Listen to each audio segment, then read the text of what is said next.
Oromoo Miidiyaa.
Bishaan cubbuun baasu dhiqee keessaan qabu jedhee hafuuf yaala miliqee barbaasa hattuu gadhiisisee Yesuus nagaa erga fannisiisee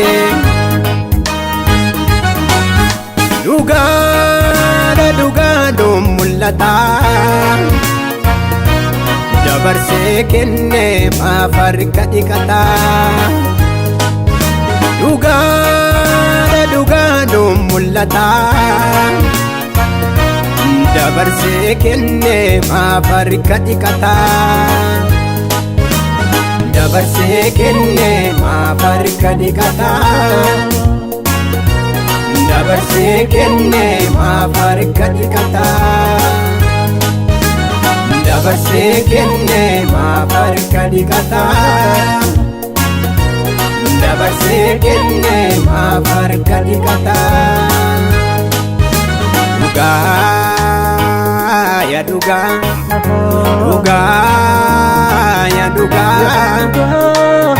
eessa dhokattees bahisuuqa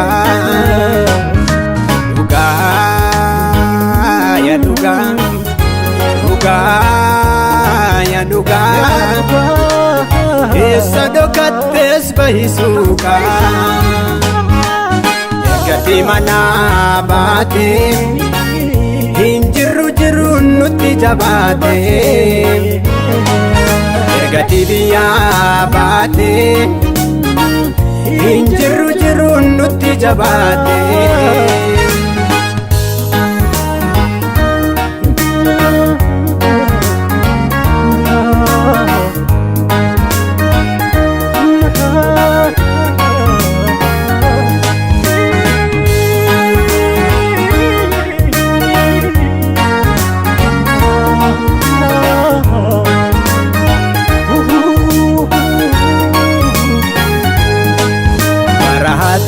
Farkireebamu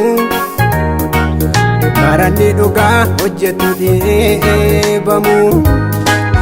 bara qulqullummaan balfata'ee bara cubbuun gurguramu gabaabayee maal barri fokkistuun akkanaa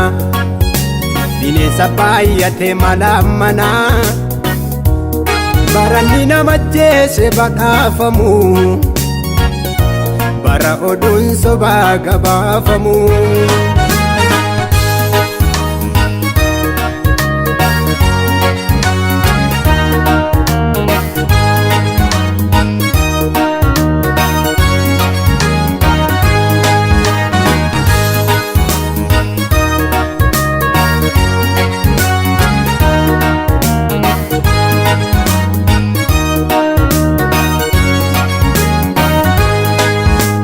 Raamonni gaddu miidhamanii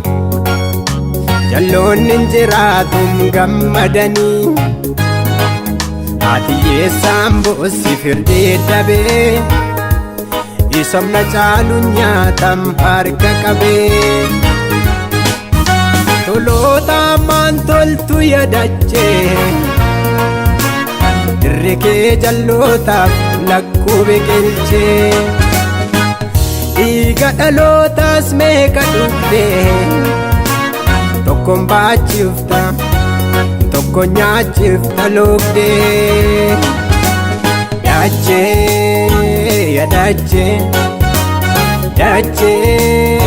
Yadachee si dhugaa gad baasee sobol galchee sirratti haadhoon walajjeessa gara jabeetti hidhati bineensa Yesuus nagaa baatee si dhufnaanu dhagaatti fudhattee didde karrabanu Yesuus ifa baatee si dhufnaanu dukkana filattee hindeettamanu awwaala maragamaadhati irri kee warqeedhaan calalaqaa garuu keessi kee raqaa awwaala maragamaadhati irri kee warqeedhaan calalaqaa garuu keessi kee raqaa